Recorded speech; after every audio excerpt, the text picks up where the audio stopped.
Hello friends, welcome to my YouTube channel. Today we talk about goals of psychology. तो मनोविज्ञान जो है वो पशु और मानव के व्यवहार और मानसिक प्रक्रियाओं का अध्ययन कराता है। तो इन्हीं अध्ययन के अंतर्गत, इन्हीं स्टडी के अंतर्गत मनोविज्ञान का गोल छुपा हुआ है। गोल्स हैं, कुछ गोल्स हैं साइकोलॉजी के, तो उस गोल्स को आज हम पढ़ते हैं। क्या है goals? Friends, aim of psychology, मनोविज्ञान के लक्ष्य। तो 3 गोल्स ऑफ साइकोलॉजी है, जिसमें पहला क्या है? मापन एवं वर्णन करना, यानी कि मेजरमेंट एंड डिस्क्रिप्शन। पहला गोल है मापन एवं वर्णन करना, मेजरमेंट एंड डिस्क्रिप्शन। सेकंड है पूर्वानुमान एवं नियंत्रण करना, प्रेडिक्शन एंड कंट्रोल। किसी भी चीज के बारे में पहले अनुमान कर लेना और उसको बाद में फिर कंट्रोल करना, ये दूसरा गोल है। एंड लास्ट है थर्ड, व्याख्या करना, यानी कि एक्सप्लेनेशन। तो फर्स्ट क्या था? मापन एवं वर्णन करना, दूसरा है पूर्वानुमान एवं नियंत्रण करना, एंड लास्ट है व्याख्या यानी कि एक्सप्लेनेशन करना।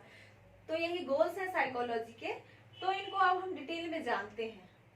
फ्रेंड्स, तो पहला क्या था? मापन एवं वर्णन करना, यानी कि मेजरमेंट एंड डिस्क्रिप्शन। तो इसमें क्या है? प्राणी के व्यवहार एवं संज्ञानात्मक प्रक्रियाओं का वर्णन। प्राणी के व्यवहार एवं संज्ञानात्मक प्रक्रियाओं का वर्णन करना तथा फिर उसे मापन करना होता है।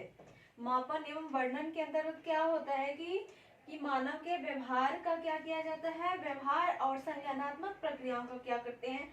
पहले उसका मापन करते हैं, फिर वर्णन करते हैं। जैसे कि चिंता, सीखना, मनोवृत्ति, क्षमता, बुद्धि आदि का वर्णन करने के लिए उसे मापना आवश्यक होता है। फ्रेंड, जैसे चिंता, सीखना, मनोवृत्ति, यानी कि मन जो है किस ढंग से काम करता है, इसे ही मनोवृत्ति कहते हैं। क्षमता, बुद्धि आदि का वर्णन करने के लिए उसे मापना आवश्यक होता है। अगर हम किसी भी चीज के बारे में, अगर किसी चीज को हम डिस्क्राइब करते हैं तो पहले उसका ज्ञान तो हमें होना चाहिए, पहले उसके बारे में सारा डिटेल हमें पता हो जाता है, तभी हम डिस्क्राइब करते हैं। तो वैसे ही चिंता, सीखना, मनोवृत्ति, क्षमता, बुद्धि आदि का वर्णन करने के लिए क्या करना पड़ता है? पहले उसे मापना पड़ता है, और मापने के बाद उसका क्या करते हैं? हम वर्णन करते हैं, उसको डिस्क्राइब करते हैं। तो यही पहला गोल है साइकोलॉजी का, कि मापना और वर्णन करना। तो मनोवैज्ञानिक परीक्षण में 2 गुणों का होना आवश्यक है। अगर किसी भी चीज को मापते हैं, किसी भी परीक्षण में हमें क्या होना चाहिए? 2 गुणों का होना आवश्यक है। पहला गुण क्या है?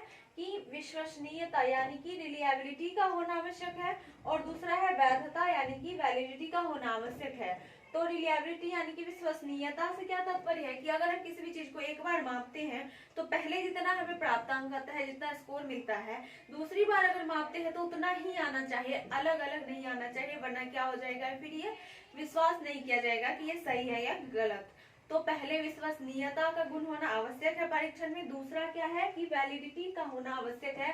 वैलिडिटी यानी कि जैसे बुद्धि परीक्षण होता है, तो बुद्धि परीक्षण में क्या करते हैं? बुद्धि परीक्षण का जो प्रोसेस है, जिस तरीके से हम बुद्धि को मापते हैं, अगर उस तरीके से किसी भी टेस्ट के द्वारा अगर हम नहीं मापते हैं, जैसे अगर हमने क्या किया, किसी भी आदमी को दीवार के सामने खड़ा कर दिया और अगर उसकी लंबाई नापते हैं कि ये इतना लंबा है तो इसकी बुद्धि इतनी तेज है, तो ये क्या हो गया? ये तो नहीं है ना। बुद्धि तो ऐसे नहीं नापते, बुद्धि परीक्षण का ये प्रोसेस तो है नहीं, तो ये तरीका गलत हो गया। तो बुद्धि पर जो परीक्षण है, उस परीक्षण को करने के बाद जो स्कोर आता है, उस हिसाब से, जैसे किसी का बुद्धि लब्धि IQ यानी कि 120 या 140 160 आता है, तो उस हिसाब से हम उसको डिस्क्राइब करते हैं।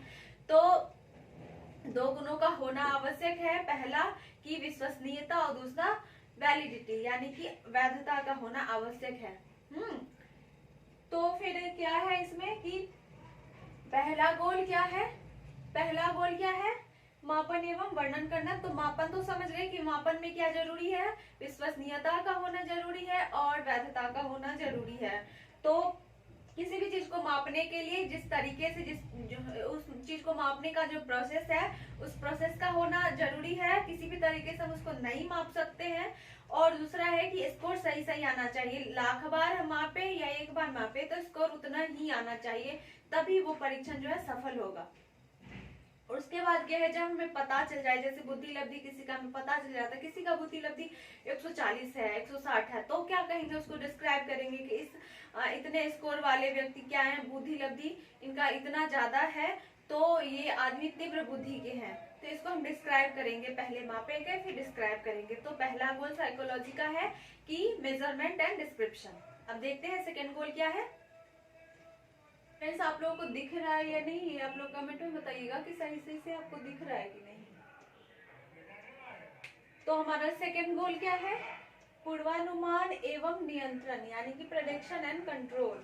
पहला गोल क्या था, मेजरमेंट एंड डिस्क्रिप्शन। सेकेंड है प्रेडिक्शन एंड कंट्रोल। ये क्या है कि व्यवहार के बारे में पूर्व कथन करने से होता है। व्यवहार के बारे में, किसी भी व्यक्ति के व्यवहार के बारे में पूर्व कथन हम कर सकते हैं ताकि उसे ठीक ढंग से नियंत्रित किया जा सके। जैसे एग्जांपल के थ्रू देखिए, अगर हम किसी छात्र के बुद्धि परीक्षण के बारे में हम जान ले तो उसके परफॉर्मेंस के बारे में पूर्व कथन कर सकते हैं।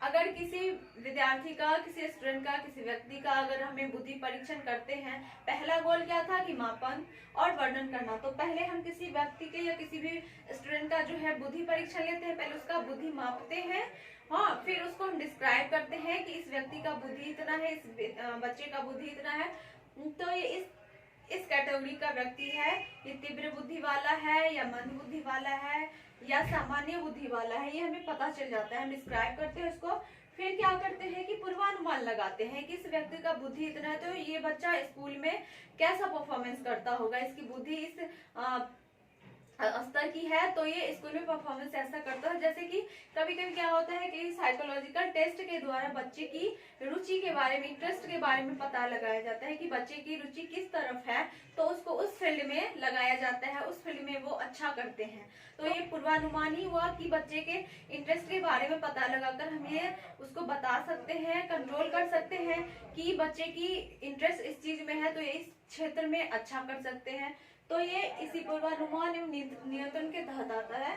तो पहला क्या था, हमने बच्चे का टेस्ट लिया, उसका बुद्धि परीक्षण टेस्ट किया, फिर डिस्क्राइब किया कि इस व्यक्ति का, इस बच्चे की बुद्धि जो है इस स्तर की है, तो उसके बारे में हम पता लगा सकते हैं, हम पूर्वानुमान कर सकते हैं, हाँ, कि इस बच्चे की बुद्धि इतनी है तो ये ऐसा परफॉर्मेंस करता है। अगर उसमें कोई कमी है तो उसको हम क्या कर सकते हैं, कंट्रोल कर सकते हैं, उसके बिहेवियर को कंट्रोल कर सकते हैं मापन के द्वारा।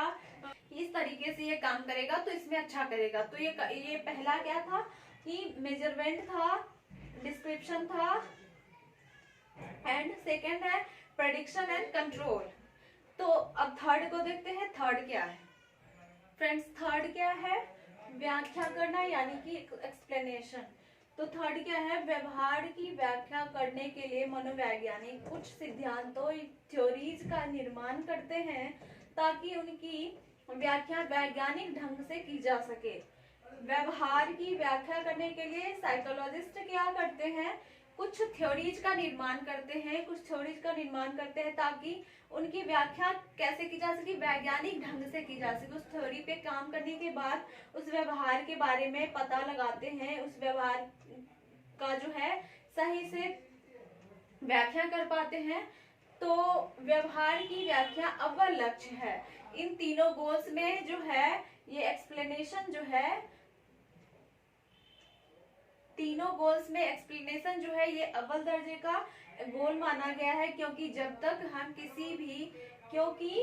तक यह नहीं पता चलेगा कि व्यक्ति अमुक व्यवहार क्यों कर रहा है, तब तक उसका पूर्व कथन और नियंत्रण नहीं कर सकते हैं। जब तक हमें किसी भी चीज के बारे में ये पता नहीं चलेगा कि ये काम क्यों हो रहा है, कैसे हो रहा है, तो उस काम को हम कंट्रोल कैसे कर सकते हैं, उस काम के बारे में हम पूर्व कथन कैसे कर सकते हैं, नहीं कर सकते। तो ये तीनों गोल्स में जो है, ये गोल जो है व्याख्या करना, कुछ मनोवैज्ञानिकों ने इसे अव्वल दर्जे का गोल माना है, क्योंकि जब तक यह नहीं पता चलेगा कि व्यक्ति अमुक व्यवहार क्यों कर रहा है, तब तक उसका पूर्व कथन और नियंत्रण करना आसान नहीं है। व्यवहार के बारे में जब तक हमें ये पता नहीं चलेगा कि ये व्यवहार क्यों हो रहा है, कैसे हो रहा है, तो उसके बारे में हम पूर्व कथन नहीं कर सकते हैं, उस व्यवहार को हम कंट्रोल नहीं कर सकते हैं। तो फ्रेंड्स यही था तीनों गोल्स ऑफ साइकोलॉजी। तो मिलते हैं अगले वीडियो में, तब तक के लिए बाय बाय।